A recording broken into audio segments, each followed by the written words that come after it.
ನಿಮ್ಮೆಲ್ಲರ ಪ್ರೀತಿಯ ಜಾನಕಮ್ಮ ಇನ್ನೂ ನೆನಪು ಮಾತ್ರ.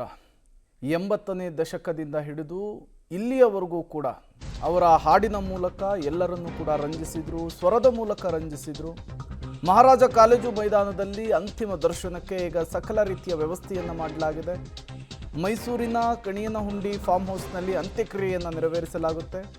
ನವೀನ್ ಫಾರ್ಮ್ ಹೌಸ್ನಲ್ಲಿ ನಡೆಯುತ್ತೆ ಅಂತಿಮ ವಿಧಿವಿಧಾನ. ತೆಲುಗು ಬ್ರಾಹ್ಮಣ ಸಂಪ್ರದಾಯದಂತೆ ಜಾನಕಮ್ಮ ಅವರ ಅಂತ್ಯ ಸಂಸ್ಕಾರವನ್ನು ನೆರವೇರಿಸಲಾಗುತ್ತೆ. ಗಾಯಕಿ ಜಾನಕಮ್ಮ ಮೊಮ್ಮಗಳು ಅಪ್ಸರಾ ಅವರಿಂದ ಅಂತ್ಯಕ್ರಿಯೆಯ ಪ್ರಕ್ರಿಯೆಗಳು ನಡೆಯುತ್ತೆ. ಬೆಳಗ್ಗೆ 8 ಗಂಟೆಯಿಂದ ಜಾನಕಮ್ಮ ಅವರ ಅಂತಿಮ ದರ್ಶನಕ್ಕೆ ಅವಕಾಶವನ್ನು ಕಲ್ಪಿಸಿಕೊಡ್ತಾ ಇರುವಂಥದ್ದು. ಹಚ್ಕೊಂಡಿದ್ರಿ ನೀವು, ಮತ್ತೆ ಆಗಲೇ ಕೂಡ ಸಾಂಗ್ ಎಲ್ಲ ಕಳಿಸ್ತಿದ್ದೀವಿ ಅಂತ ಹೇಳ್ತಿದ್ರಿ. ಅವ್ರು ಹಚ್ಕೊಂಡಿದ್ದು ಹೇಗೆ ನೀವು ಅಂತ?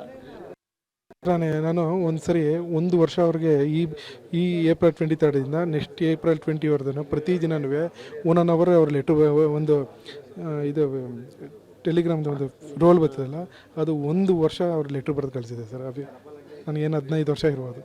ಸಣ್ಣಗೆ ಬರೆದು ಅವ್ರದ್ದು ಫೋಟೋ ಕಲೆಕ್ಟ್ ಮಾಡಿ ಅದಕ್ಕೆ ಅಂಟಿಸಿ ಆ ಥರ ಮಾಡ್ತಾಯಿದ್ದೆ. 1 ವರ್ಷ ಅಲ್ಲ, ಆ ಥರ ಎಷ್ಟೊಂದಿದೆ, ಹೇಳೋಕ್ಕಾಗಲ್ಲ ಸರ್ ಅದು. ಸರ್, ಈಗ ಅವರು ಅಂತಿಮ ದಿನಗಳನ್ನು ನಿಮ್ಮಲ್ಲೇ ಕಳೆದಿದ್ದು, ಅದನ್ನು ಕೂಡ ಮೈಸೂರಲ್ಲೇ ಹೆಚ್ಚು ದಿನಗಳನ್ನು ಕಳೆದಿದ್ದು. ಈ ಅಕ್ಕಪಕ್ಕದ ಮನೆಯವ್ರಿಗೂ ಕೂಡ ಅವ್ರು ಇದ್ದಿದ್ದು ಯಾರಿಗೂ ಕೂಡ ಗೊತ್ತಿಲ್ಲ, ಅಷ್ಟೊಂದು ಸೀಕ್ರೆಟನ್ನು ಮೇಂಟೈನ್ ಮಾಡಿದ್ರಿ. ಇದ್ರ ಬಗ್ಗೆ ಏನು ಹೇಳ್ತೀರಾ ಸರ್? ಸರ್, ಅದೇ ಈ ಸೀಕ್ರೆಟ್ ಅಂತಂದ್ರೆ ಇನ್ನೇನಿಲ್ಲ, ಕ್ರೌಡ್ ಜಾಸ್ತಿ ಆಗ್ಬಿಟ್ಟು ಅವರು ಆ ಥರ ಎಷ್ಟೊಂದು ಜನ ಇದಾಗ್ಬಿಡ್ತಾರೆ ಅಂದ್ಬಿಟ್ಟು ಬರ್ತಾಯಿದ್ರು. ತುಂಬ ಜನ ಎಲ್ಲ ಬಂದು ಫ್ಯಾನ್ಸ್ ಅವರು ಇವರು ಎಲ್ಲ ನಾವು ಒಂದು ಇದು ಮಾಡಿದ್ದು, ಪ್ರೋಟೋಕಾಲ್ ಮಾಡಿದ್ದು, ಈ ರೀತಿಯೇ ಆಗಬೇಕು. ಆಮೇಲೆ ಎಲ್ಲ ಆರ್ಡ್ರ್ ಪ್ರಕಾರ ಯಾರೋ ಇವತ್ತು ಹೇಳಿದ್ರೆ ಅವ್ರಿಗೆ ನಾಳೆನೇ ಬಿಡೋಕ್ಕಾಗಲ್ಲ. ಅದಕ್ಕೆಲ್ಲ ಟೈಮ್ ತಗೊಂಡು ನಾವು ಮಾಡಿಕೊಡ್ತಾಯಿದ್ದೀವಿ ಸರ್. ಈಗ ಅಂತಿಮ ವಿಧಿವಿಧಾನಗಳು ಎಷ್ಟು ಗಂಟೆಗೆ ನಡೆಯುತ್ತೆ, ಮತ್ತು ಇವತ್ತಿನ ಪ್ರೋಸೆಸ್ ಹೇಗಿರುತ್ತೆ ಸರ್? ಸರ್, ಈಗ 8 o'clock ಅಂತ ಹೇಳ್ಕೊಂಡಿದ್ವಿ. 8 ಇಂದ 9ಗೆ ನಾವು ಮಹಾರಾಜ ಗುಂಡಿಗೆ ತಗೊಂಡು ಹೋಗ್ತೀವಿ.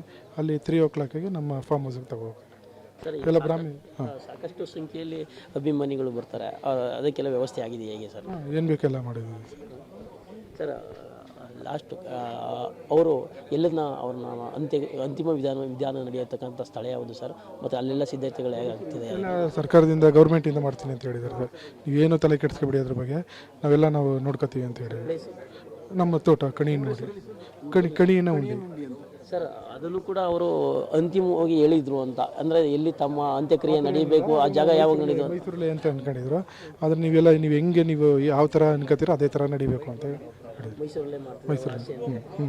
ಸರ್, ನಿಮ್ಮ ಮತ್ತು ಅವ್ರಿಗೂ ಒಡನಾಟ ಅದ ಪರಿಚಯ ಸ್ಟಾರ್ಟ್ ಆಗಿದ್ದು ಹೇಗೆ? ಮತ್ತು ಕಡೆಯದಾಗಿ ಅವರು ಕೂಡ ನಿಮ್ಮಲ್ಲಿ ಹೇಳ್ಕೊಂಡಿರೋ ಒಂದು ಕಾರ್ಯಕ್ರಮ ಮಾಡಿ, ಇದೇ ನನ್ನ ಕಡೆ ಕಾರ್ಯಕ್ರಮ, ಇಲ್ಲಿಂದ ಪ್ರಶಸ್ತಿಗಳನ್ನು ಸ್ವೀಕಾರ ಮಾಡಲ್ಲ ಅಂತ ನೀವೇ ಹೇಳಿದ್ರಿ. ಅದ್ರ ಬಗ್ಗೆ ಹೇಳ್ತೀರಾ ಸರ್?